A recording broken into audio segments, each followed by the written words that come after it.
خدا کی مدد سے ان ٹچ منسٹری زیادہ سے زیادہ لوگوں تک پہنچ رہی ہے، اور جیسے جیسے ہم آگے بڑھتے ہیں اس مشن کو جاری رکھنے کے لیے خدا کی رہنمائی اور فضل کی طرف دیکھتے ہیں۔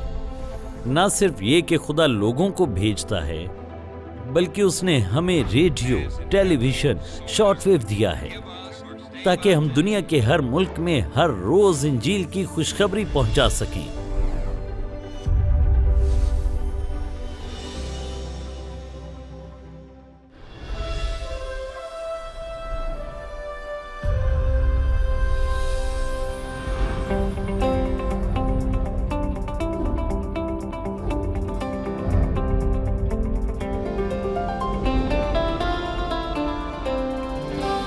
ڈاکٹر چارلز اسٹینلے کے ساتھ ان ٹچ خدا کی وفاداری کا 45 سالہ جشن منا رہے ہیں۔ اب دیکھیے ان ٹچ پر دعا کے وسیلے کا داور اور مضبوطی سے کھڑے رہنا۔ زندگی میں ہر طرح کے مسائل درپیش ہوتے ہیں، بعض اوقات ہم نہیں جانتے جواب کیسے دیں۔ کبھی کبھی ہم سوچتے ہیں کہ اے خداوند تو اس سب کے دوران کہاں ہے، تو کچھ کیوں نہیں کرتا؟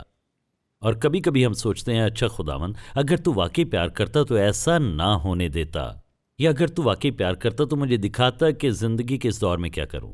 تو کبھی کبھی ہم پریشان ہو جاتے ہیں، نہیں جانتے کہ کیا کریں، لیکن ہمیشہ تنہائی میں کرنے کے لیے ایک صحیح کام ہوتا ہے۔ اسی بارے میں آج اس پیغام میں بات کرنا چاہتا ہوں، کیونکہ دیکھیں پوری کتاب مقدس ہر بار کرنے کے لیے صحیح کام بتاتی ہے۔ اس لیے میں چاہتا ہوں کہ آپ نہمیہ کی کتاب میرے ساتھ کھولیں، اور آپ سوچتے ہوں گے اچھا یہ تو نبی ہے، ہر بار یہ صحیح کام کیسے ہو سکتا ہے؟ آپ ایک لمحے میں دیکھیں گے، اور میں آپ کو ایک چھوٹا سا پس منظر دینا چاہتا ہوں۔ تو نہمیہ ارتخششتہ کے ماتحت ایک ساقی تھا جو کہ ایک بادشاہ ہے، اور اس کے لیے وہ پیالہ بردار ہے، جس کا مطلب ہے اس کے پاس بہت بڑی ذمہ داری ہے، اور ضروری ہے کہ وہ انتہائی چاق و چوبند ہو، اور اسے پتہ ہونا چاہیے کہ بادشاہ کس قسم کی میں چاہتا ہے۔ اسے ان تمام معاملات کے تمام آداب کا علم ہونا ضروری تھا، اور اسے یہ بھی بتانا ہوتا تھا کہ آپ بادشاہ کو مل سکتے ہیں یا نہیں مل سکتے۔ تو یوں ایک طرف وہ دوست تھے اور دوسری طرف وہ ایک بادشاہ تھا، ٹھیک ہے؟ اور دیکھیں یہاں کچھ دیر سے وہ رہ رہا تھا، اور اس کا بھائی اور کچھ دوسرے لوگ یروشلم سے اس کے پاس آئے اور کہا نہمیہ ہم بتانا چاہتے ہیں کہ یروشلم میں کیا ہو رہا ہے۔ پھاٹک جلا دیے گئے ہیں، دیواریں ٹوٹ گئی ہیں، اور افراتفری ہے، اور وہاں پر کوئی بھی ایسا کام نہیں ہے جسے ہم کہہ سکیں کہ وہ اچھا ہو رہا ہے۔ اب اس وقت سے 140 سال پہلے بابل کے لوگ آئے اور دیواروں کو ڈھا دیا، پھاٹکوں کو جلا دیا، بہت سے لوگوں کو مار دیا، بہت سے لوگوں کو اسیر کیا۔ 140 سال گزر چکے تھے اور انہوں نے ابھی تک دیواریں دوبارہ تعمیر نہیں کی تھیں، اس لیے ہر قسم کے دشمنوں کے وہ زیر عتاب تھے۔ چنانچہ ان کے یہ بتانے پر اس نے اس طرح جواب دیا، اور اس کا آغاز پہلے باب کی 4 آیت سے ہوتا ہے۔ جب میں نے یہ باتیں سنی تو بیٹھ کر رونے لگا، اور کئی دنوں تک ماتم کرتا رہا، اور روزہ رکھا، اور آسمان کے خدا کے حضور دعا کی، اور کہا اے خداوند آسمان کے خدا، خدائے عظیم و مہیب، جو ان کے ساتھ جو تجھ سے محبت رکھتے اور تیرے حکموں کو مانتے ہیں، عہد و فضل کو قائم رکھتا ہے، میں تیری منت کرتا ہوں کہ تو کان لگا اور اپنی آنکھیں کھلی رکھ، تاکہ تو اپنے بندہ کی اس دعا کو سنے جو میں اب رات دن تیرے حضور تیرے بندوں بنی اسرائیل کے لیے کرتا ہوں، اور بنی اسرائیل کی خطاؤں کو جو ہم نے تیرے برخلاف کی مان لیتا ہوں۔ اور میں اور میرے آبائی خاندان دونوں نے گناہ کیا ہے، ہم نے تیرے خلاف بڑی بدی کی ہے، اور ان حکموں اور آئین اور فرمانوں کو جو تو نے اپنے بندہ موسیٰ کو دیے نہیں مانا۔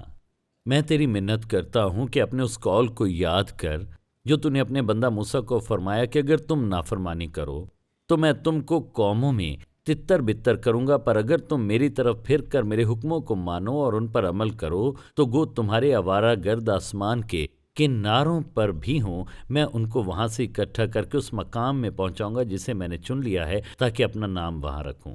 وہ تو تیرے بندے اور تیرے لوگ ہیں جن کو تو نے اپنی قدرت اور قوی ہاتھ سے چھڑایا ہے۔ اے خداوند میں تیری منت کرتا ہوں کہ اپنے بندہ کی دعا پر اور اپنے بندوں کی دعا پر جو تیرے نام سے ڈرنا پسند کرتے ہیں کان لگا، اور آج میں تیری منت کرتا ہوں اپنے بندہ کو کامیاب کر اور اس شخص کے سامنے اس پر فضل کر۔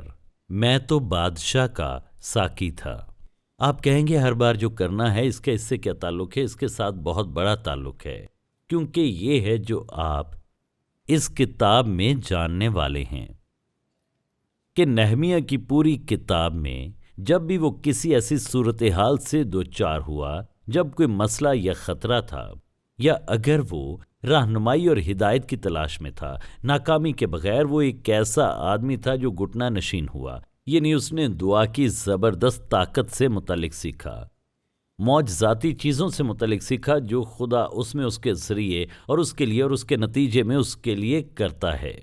اور اس طرح ہم اس کے بارے میں سوچتے ہیں جو یہاں بہت واضح ہے، اور وہ یہ ہے ہم اپنے گھٹنوں کے بل دیر تک اور مضبوطی سے کھڑے ہوتے ہیں۔ اس کا آسان مطلب یہ ہے کہ ہم بہت بڑا اثر رکھتے ہیں، اور زندگی میں کامیابی کے ساتھ جس کا بھی سامنا کرنا پڑتا ہے اس کا سامنا کرنے کی سب سے بڑی طاقت اور توانائی اور قوت کا تجربہ رکھتے ہیں، کیونکہ دعا وہ ذریعہ ہے جو خدا ہمیں اس تک پہنچنے اور اس سے بات کرنے، اس کے سامنے التجا کرنے اور اس سے کچھ حاصل کرنے کے لیے تحفے کے طور پر دیتا ہے۔ یہ ان عظیم نعمتوں میں سے ایک ہے جو خدا نے ہمیں عطا کی ہیں۔ ہم اس کی قدر نہیں کرتے یا پھر اس سے متعلق ہم صحیح رویہ نہیں رکھتے۔ خیر، ہم یہاں دیکھتے ہیں کہ نہمیہ کی زندگی میں کیا ہوا تھا۔ وہ جانتا تھا خدا سے کیسے بات کرے، وہ جانتا تھا خدا تک کیسے پہنچا جائے، وہ جانتا تھا اس کی کیا ضرورت ہے، اور ہم اس کتاب میں کچھ عظیم معجزات ہوتے دیکھتے ہیں۔ کلام میں یہ مرقوم ہے، ایک دن وہ بادشاہ کے پاس گیا جبکہ وہ اداس تھا۔ بادشاہ نے کہا، تم اتنے اداس کیوں ہو؟ کہیں بیمار تو نہیں؟ اس لمحے جب بادشاہ نے اس سے یہ پوچھا تو اس نے خدا سے دعا کی۔ اس نے بادشاہ کو جواب دینے سے پہلے دعا کی۔ تو جب وہ انتہائی خراب صورتحال سے متعلق سنتا ہے تو دعا کرتا ہے، اور وہ بادشاہ کے سامنے جواب دینے کے اس شاندار موقع پر وہاں کھڑا ہے، اور بادشاہ پوچھتا ہے اگر تم بیمار نہیں تو غمزدہ کیوں ہو؟ اس نے کہا اس نے دعا کی، اور اس نے بادشاہ کو بتایا کہ صورتحال کیا ہے، اور صرف یہی نہیں بلکہ بادشاہ نے کہا، اچھا میں تمہاری کیا مدد کر سکتا ہوں؟ اس نے اسے کہا، میرے پاس اتنی لکڑی ہو، اتنا سامان ہو، اور پھر یقیناً ہمیں یروشلم جانے کے لیے بغیر کسی حملے کے تحفظ بھی درکار ہوگا۔ تو بادشاہ نے اسے وہ سب کچھ دیا جو اسے درکار تھا۔ اب یہ کیسا معجزہ تھا، کیونکہ وہ صرف ایک ساقی تھا، اور دیکھیں جب اس نے اپنے بھائیوں کی باتوں کے جواب میں دعا کی، اس پر جو کچھ ہو رہا تھا، بادشاہ کے سامنے دعا کی، تو یہ ہے جو آپ یہاں پر دیکھتے ہیں۔ جب وہ چلا گیا اور یروشلم پہنچا تو اس نے وہاں پر دعا کی۔ اس نے خداوند کے ذہن اور دل کو تلاش کیا کہ اس شاندار کام کو کیسے انجام دے، اور پھر جب وہ کچھ لوگوں سے باتیں کرنے لگا تو غور کریں، وہ اس خاص موقع پر کسی کو نہیں جانتا تھا، اور وہ ایک ایسی صورتحال میں چلا گیا جہاں وہ چیزوں کو سنبھالنے والا تھا۔ یہ ایک بہت ہی مقبول خیال نہیں تھا، یعنی وہ کہنے لگے، تم ہمیں کام کرنے کا طریقہ بتانے کے لیے آئے ہو، اس لیے اسے خدا سے ہدایت اور رہنمائی مانگنی پڑی۔ اور پھر وہ چند لوگوں سے باتیں کرنے لگا، اور اس طرح اس نے بہت خفیہ طور پر جگہ کا جائزہ لیا، اور پھر جب اس نے ان سے بات کی تو وہ متفق ہوئے، اور پھر اس نے کہا چلو اٹھیں اور اسے بنائیں۔ خدا کا روح اس پر تھا۔ تو ہر جگہ آپ نہمیہ کو دیکھتے ہیں کہ وہ خدا کے سامنے گھٹنا نشین ہوتا ہے۔ وہ لوگوں میں اپنے اثر و رسوخ کو مزید بڑھاتا چلا گیا، وہ مضبوط ہوتا گیا۔ جب اسے ایک کے بعد دوسری رکاوٹ کا سامنا کرنا پڑتا ہے، وہی خدا جو نہمیہ کا خدا تھا وہی خدا ہمارا بھی خدا ہے۔ اور اس طرح پیچھے مڑ کر دیکھیں کہ کیا ہوا۔ اس آدمی کا اتنی دور آنا اور یہ فیصلہ کرنا کہ کیا کرنا ہے اور کیسے کرنا ہے، دیکھیں 52 دنوں میں، اور یہ وقت دراصل 2 ماہ سے بھی کم ہے۔ 52 دنوں میں بائبل بتاتی ہے انہوں نے دیوار مکمل کی۔ انہوں نے یہ سب کیسے کیا؟ سنیں، پہلی بات، وہ کسی ایسے اسکول میں نہیں پڑھا تھا جو انجینئرنگ یا کنسٹرکشن کا کام سکھاتی ہو، وہ بادشاہ کے سامنے محض ایک ساقی تھا۔ اب وہ انہیں سمجھا رہا تھا کہ دیوار کو کیسے دوبارہ بنایا جائے اور پھاٹک کس طرح بنائے جائیں، اور نہ صرف یہ بلکہ اسی دوران وہ سپہ سالار بھی تھا، کیونکہ اس کے پاس دفاع کے لیے بہت چھوٹی فوج تھی، کیونکہ وہ پیچھے آتے رہتے تھے۔ وہ بات کرنے کے لیے اسے نیچے بلانے کی کوشش کرتے اور غالباً اس نے کہا میرے پاس بات کرنے کا وقت نہیں، اس نے کہا میں بہت مصروف ہوں، نیچے نہیں آ سکتا۔ اور اس طرح وہ ان لوگوں کو تربیت دے رہا تھا کہ اس تعمیر کو کیسے مکمل کیا جائے، وہ فوج کو تربیت دے رہا تھا کہ کیسے ایک ہاتھ میں تعمیر کے اوزار رکھیں اور دوسرے ہاتھ میں لڑنے کے ہتھیار، اور ان 52 دنوں اور اس کے بعد کے دنوں میں کیا ہوا، وہ مکمل افراتفری اور بے ترتیبی سے نکل کر منظم ہونے لگے، لڑنے اور دفاع کے لیے تیار، دیواروں اور پھاٹکوں کی تعمیر نو کے لیے تیار، اور نہ صرف یہ بلکہ حالات کو مالی طور پر درست کرنا، ایک دوسرے سے تعلقات ایک بار پھر دہیکی دینا شروع کرنا اور عبادت کا آغاز کرنا۔ ان کے پاس 52 دن اور اس کے بعد چند دنوں اور مہینوں کی بات تھی۔ اب یہ سب کیسے ہوا؟ دیکھیں، ایک شخص جس نے گھٹنا نشین ہونے کا فیصلہ کیا، وہ روحانی طور پر اتنا قداور اور مضبوط ہو گیا، نہ صرف لوگوں کو اکٹھا کرنے کی صلاحیت میں اور مہارت میں، بلکہ ان کو چیلنج کرنے اور ان چیزوں کو درست کرنے میں جن کو درست کرنا ضروری تھا، وہ جانتا تھا وہ صحیح نہیں ہیں۔ اس نے انہیں ہر موڑ پر چیلنج کیا۔ وہ کہہ سکتے تھے تمہارا کیا مطلب ہے کہ اسے دوبارہ تعمیر کریں؟ ہم برسوں سے کوشش کر رہے ہیں مگر ایسا نہیں ہو پایا۔ نہمیہ میں کچھ تھا، غور سے سنیں۔ اگر آپ خدا کے ساتھ صحیح رشتہ رکھتے ہیں تو آپ میں بھی کچھ ہوتا ہے کہ خدا آپ کو سب سے زیادہ زبردست انداز میں استعمال کر سکتا ہے، اگر آپ کو یقین ہوگا کہ وہ ایسا کر سکتا ہے اور آپ اسے ایسا کرنے دیں گے تو۔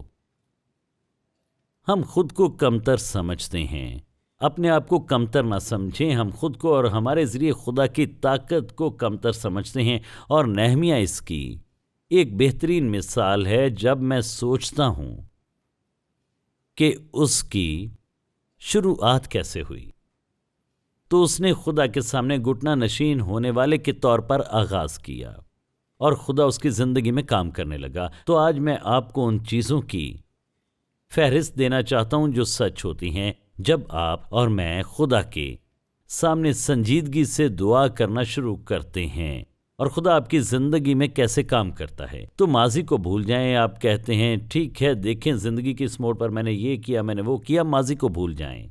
اہم بات یہ ہے کہ آپ کیا کرنا چاہتے ہیں، اس مقام پر آپ کیا کر سکتے ہیں۔ تو سوچیں، ہم سب اس میں سب سے قداور ہوتے ہیں۔ جب ہم خدا کے سامنے گھٹنا نشین ہوتے ہیں تو ہم اپنے ارد گرد کے لوگوں پر اثر انداز ہوتے ہیں۔ آپ کہتے ہیں کہ آپ کہنا چاہتے ہیں کہ جب بھی میں دعا کروں مجھے گھٹنا نشین ہونا پڑے گا، ایسا نہیں۔ لیکن آپ غور سے سنیں کہ گھٹنا نشین ہونے سے تبدیلی آتی ہے، اور میں یہ جانتا ہوں کہ بعض اوقات لوگ گھٹنا نشین نہیں ہو سکتے، وہ گھٹنے نہیں ٹیک سکتے، لیکن سچ یہ ہے کہ گھٹنے ٹیکنا اتنا اہم نہیں جتنا دعا کرنا اور خدا سے بات کرنا ہے۔ تو آپ ایک لمحے کے لیے اس بارے میں سوچیں، کیونکہ بہت سارے لوگ خدا سے بات کرتے ہیں، جیسے دیکھیں میں نے کل دعا کی تھی یا میں دعا کرتا ہوں، لیکن ہم کتنی سنجیدگی سے دعا کرتے ہیں؟ کہ ہم خدا سے چیزوں کی توقع کرتے ہیں یا صرف امید کرتے ہیں؟ توقع، بھروسے اور امید میں فرق ہوتا ہے، اور خدا اس پر بھروسہ کرنے، اس پر یقین کرنے، اسے ایسا کرنے کی توقع کرنے کی بات کرتا ہے۔ جب آپ گھٹنا نشین ہوتے یا دعا کرتے ہیں تو جانتے ہیں ہمیں یہی کرنا چاہیے، ہمیں تسلیم کرنا چاہیے کہ خدا اس کائنات کا خالق خدا ہے، یعنی کہ وہ ہر چیز پر مکمل اختیار رکھتا ہے، جیسا کہ زبور نمبر 103 میں یوں مرقوم ہے۔ خداوند نے اپنا تخت آسمان پر قائم کیا ہے اور اس کی سلطنت سب پر مسلط ہے، ہر چیز پر، ہر وقت پر، ہر جگہ پر، ہر ایک چیز پر۔ اگر خدا کائنات کا حاکم نہیں تو اس سے دعا کیوں مانگی جائے؟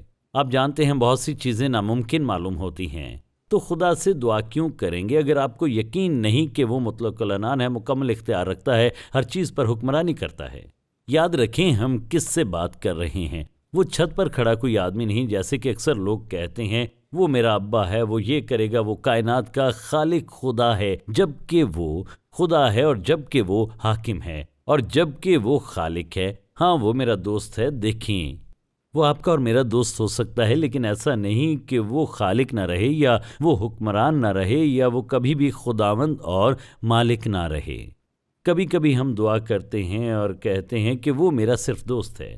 خدا محض دوست نہیں، وہ آپ کا محض دوست نہیں، نہ ہی میرا، وہ کائنات کا خود مختار خدا ہے، وہ خالق خدا ہے۔ اگر آپ دیکھیں کہ نہمیہ نے اسے کیسے مخاطب کیا، اور یہ دلچسپ ہے کہ کس طرح اس نے مخاطب کیا۔ وہ وہی الفاظ استعمال کرتا ہے جو استثناء کی کتاب میں موسیٰ نے استعمال کیے جب وہ دعا کر رہا تھا، یا دانیل نے استعمال کیے، جس کا ذکر دانیل 9 باب میں ہے۔ اور غور کریں وہ کیا کہتا ہے۔ وہ کہتا ہے، اے خداوند آسمان کے خدا، خدا عظیم و محیب۔ اب دیکھیں جب وہ یہاں پر عظیم اور محیب خدا کے بارے میں بات کرتا ہے تو وہ دراصل یہاں پر اس کی پاکیزگی کی بات کرتا ہے کہ وہ پاک خدا ہے۔ اور میں حیران ہوں جب ہم دعا کرتے ہیں تو ہم کتنی بار سوچتے ہیں کہ میں ایک گنہگار انسان ہوں، میں ایک پاک خدا سے بات کر رہا ہوں۔ خدا سے بات کرنے میں کوئی فضول بات نہیں ہوتی، یہ کوئی مذاق کی بات نہیں، وہ چھت پر کھڑا آدمی نہیں ہے، وہ کائنات کا مطلق العنان خدا ہے۔ اور اس طرح اب وہ ایک پاک خدا کے سامنے حاضر ہوتا ہے، وہ گناہ کا اقرار کرنا شروع کرتا ہے، نہ صرف اسرائیل کی قوم کے گناہ کی۔ اور دانیل کی دعا بالکل ہمیں اسی طرح کی لگتی ہے، وہ بنی اسرائیل کے گناہ کی بات کرتا ہے۔ لیکن اگر آپ دیکھیں نہمیہ کہتا ہے، اے باپ ہم نے تیرے خلاف گناہ کیا ہے، ہم نے گناہ کی وجہ سے اپنے آپ کو بگاڑ لیا ہے۔ اور جب وہ خدا کی حاکمیت کو پہچان لیتا ہے اور جب وہ خدا کی پاکیزگی کو پہچان لیتا ہے تو دیکھیں وہ گناہ کے پورے معاملے سے نمٹتا ہے۔ اور اگر آپ سن رہے ہیں تو آمین کہیں۔ دل کی پاکیزگی اور خدا کی قدرت کا ایک تعلق ہے، یہ جڑے ہوئے ہیں۔ اگر آپ اپنی زندگی میں خدا کی طاقت چاہتے ہیں تو آپ کی زندگی پاک ہو۔ ایسا نہیں کہ آپ کبھی غلطی یا گناہ نہیں کرتے، بلکہ اس کا مطلب ہے کہ آپ گناہ کے لیے حساس ہیں، آپ اس کے لیے حساس ہیں جو آپ کی زندگی میں خدا کی طاقت کی راہ میں رکاوٹ بنے۔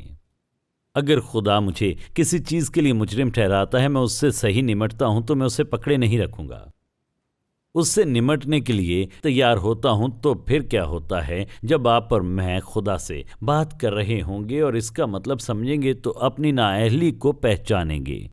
آپ کے خیال میں نہمیہ نے کیا سوچا ہوگا جب خدا نے کہا نہمیہ میں تمہیں بھیج رہا ہوں؟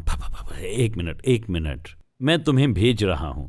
تو پہلی بات سب سے پہلے اس نے سوچا ہوگا کہ میں ہوں کون؟ ہم سب نے کتنی بار پوچھا ہوگا میں کون ہوں؟ دیکھیں یہ وہی ہے جو موسیٰ نے پوچھا اور خدا کے تمام بندوں نے پوچھا، خدا کو اس سے نمٹنا پڑا۔ دیکھیں کیا ناکافی محسوس کرنا گناہ ہے؟ نہیں، ناکافی محسوس کرنا گناہ نہیں۔ ناکافی محسوس کرنا کیا کرنے کا ایک حصہ ہے، اس کی زبردست طاقت اور اس کی پاکیزگی اور ہماری گنہگاری اور انسان ہونے کے ناطے ہم کچھ ایسے کام کرنے کے لیے کتنے ناکافی ہوتے ہیں جن کا خدا ہم سے مطالبہ کرے، اور اس لیے وہ آپ کو اچھی طرح جانتا ہے۔ آپ خدا کی نظر سے اوجھل نہیں کہ اسے معلومات دیں کہ آپ یہ نہیں کر سکتے۔ اگر خدا آپ کو کچھ کرنے کے لیے بلائے گا تو آپ کہیں گے نہیں، تو اس سے آپ کا مطلب ہے کہ خدا نے غلطی کی ہے۔ آپ کہہ رہے ہیں کہ خدا اس صورتحال کو نہیں جانتا، اور آپ ظاہر کرتے ہیں کہ خدا بالکل نہیں جانتا جتنا آپ خود کو جانتے ہیں۔ کیا یہ مضحکہ خیز بات نہیں ہوگی؟ وہ آپ سے کبھی بھی ایسی چیز کا مطالبہ نہیں کرے گا جس کے لیے وہ آپ کو قابل نہ بنائے، اس لیے اس نے روح القدس بھیجا۔ اس نے شاگردوں سے کہا تم یروشلم میں ٹھہرے رہنا جب تک تمہیں اوپر سے طاقت نہ ملے۔ پینتی کوست سے لے کر آج تک ہر ایماندار، ہر فرد جس نے یسوع کو شخصی نجات دہندہ قبول کیا، وہ خدا کے روح سے لیس اس کے ذریعے مستحکم اور بااختیار ہوتا ہے۔ لہٰذا ایک ایماندار کے طور پر ایسا کوئی کام نہیں جو وہ نہیں کر سکتا جو خدا نے اسے کرنے کے لیے بلایا ہے، اگر وہ فرمانبردار رہے۔ ناکافی ہونے کا احساس اس کے احساسات کا حصہ تھا اور جس سے اسے اس وقت گزرنا پڑا۔ لیکن خدا ہمیں اس احساس سے گزرنے ہی کیوں دیتا ہے؟ اپنی طرف لے جانے کے لیے۔ ہم جتنا زیادہ ناکافی محسوس کرتے ہیں اتنی ہی دعا کرتے ہیں۔ اور ناکافی ہونے میں ایک برکت ہے، تب میں اس کے پاس آ کر کہہ سکتا ہوں خداوند تو جانتا ہے کہ میں تیرے بغیر یہ نہیں کر سکتا، اگر میں یہ کرنے والا ہوں تو مجھے زندگی میں تیری زبردست طاقت تک رسائی حاصل ہونی چاہیے۔ وہ اتنا قداور کیوں تھا، وہ اتنا مضبوط کیوں تھا، وہ اس کے پیچھے کیوں آئے، معجزاتی چیزیں کیوں ہوئیں؟ کیونکہ یہاں ایک آدمی تھا جو ایک ساقی تھا، غلام تھا لیکن بات کرنے کی اچھی پوزیشن میں تھا۔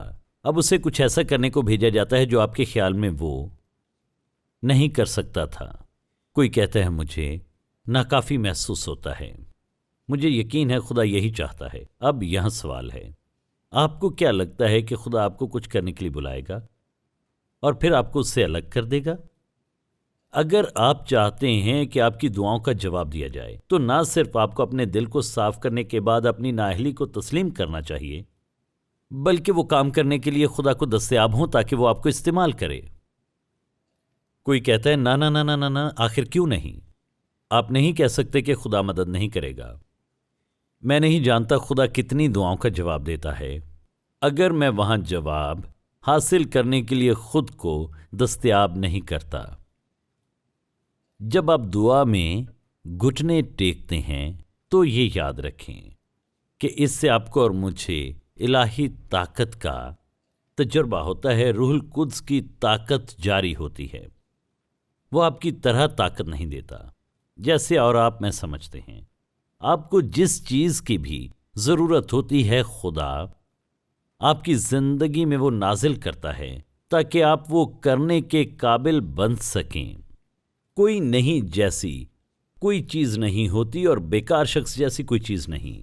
اور میں کہوں گا آپ جو بھی ہیں، خدا کے پاس آپ کے لیے جگہ ہے۔ اگر آپ خدا سے فریاد کریں گے تو آپ کا خدا آپ کی دعا سنے گا اور قبول کرے گا، کیونکہ وہ نہیں چاہتا کہ آپ وقت اور اثر و رسوخ اور اپنی تاثیر کو ضائع کریں۔ اور اس طرح جب میں یہ دیکھتا ہوں کہ نہمیہ کی زندگی میں کیا ہوتا ہے، اس نے ان سب چیزوں کو محسوس کیا لیکن اس نے خدا کی طاقت کا تجربہ بھی حاصل کیا۔ سنیں، وہ چاہتا ہے آپ خود کو اس روشنی میں دیکھیں کہ خدا آپ کو کیسے دیکھتا ہے، آپ کی صلاحیت اور یہ کہ آپ کیا کر سکتے ہیں اپنی طاقت سے نہیں، لیکن جیسا کہ ہم نے بار بار کہا، یہی پیغام خدا کے روح کی طاقت سے۔ سنیں، ہم دراز قد ہوتے ہیں اور ہمارا اثر عظیم ہوتا ہے۔ ہم اپنی زندگی میں سب سے زیادہ طاقت اور توانائی اور طاقت کا تجربہ پاتے ہیں جب گھٹنوں کے بل ہو کر کسی بھی صورتحال کا سامنا کرتے ہیں۔ یہی بنیادی بات ہے، یہی سمت ہے، یہی خدا کا منصوبہ ہے، اس سے بہتر اور کوئی منصوبہ نہیں۔ اب سوال یہ ہے، آپ کہتے ہیں مجھے اس کے لیے کیا کرنا ہوگا؟ سب سے پہلے آپ گھٹنا نشین ہوں اور خدا سے معافی مانگیں کہ آپ بھول گئے تھے کہ وہ خدا اور مالک اور حاکم اعلیٰ ہے۔ اور جب ان تمام چیزوں کے بارے میں سوچتا ہوں جو نہمیہ نے حاصل کی، کیا یہ اس کی تعلیم کی وجہ سے تھا؟ نہیں۔ تو یہ کیا تھا؟ یہ اس لیے تھا کہ اس نے باپ کے ساتھ اپنا رشتہ استوار کیا تھا کہ وہ اس پر بھروسہ کرے گا، لیکن اپنے دل کو صاف رکھنا تھا، اپنی نااہلی کو پہچاننا تھا، خود کو دستیاب کرنا تھا، اور پھر یہ جاننا تھا کہ وہ خدا کی رویا اور ہدایت پا سکتا ہے، اور یہ کہ خدا اسے اپنے روح کے وسیلے اس کام کو پورا کرنے کے قابل بنائے گا۔ اگر خدا آج آپ سے کہتا ہے میں تمہیں اس قابل بناؤں گا کہ تم جو چاہو زندگی میں کر سکو، تو وہ کیا ہوگا؟ اگر ایک ہی انتخاب دیا جائے تو وہ کیا ہوگا؟ میں اس طرح سے بیان کرتا ہوں، اس پیغام کو سننے اور سچائی کو سننے میں آپ کو وہ بتا رہا ہوں جو خدا کہتا ہے کہ آپ کو اس سے نمٹنا پڑے گا۔ آپ میں سے کچھ ہونہار اور باصلاحیت اور ہنر مند ہیں، لیکن آپ نے خدا کی خدمت کے بارے میں کبھی نہیں سوچا۔ سوچتے ہیں میں جو چاہوں کر سکتا ہوں۔ آپ اس سے پوچھیں کہ وہ آپ کو دکھائے۔ اس کی آپ میں سرمایہ کاری ہے۔ اس کی آپ میں سب سے بڑی سرمایہ کاری کیا ہے؟ آپ صلیب کو دیکھیں، یہ سب سے بڑی سرمایہ کاری ہے۔ اس نے اپنے بیٹے یسوع کو آپ کے اور میرے گناہوں کے لیے مرنے کے لیے صلیب پر بھیجا تاکہ ہمارے گناہوں کو معاف کیا جا سکے اور اس عظیم خدا کے ساتھ شخصی گہرا تعلق قائم ہو سکے۔ اور نہ صرف یہ،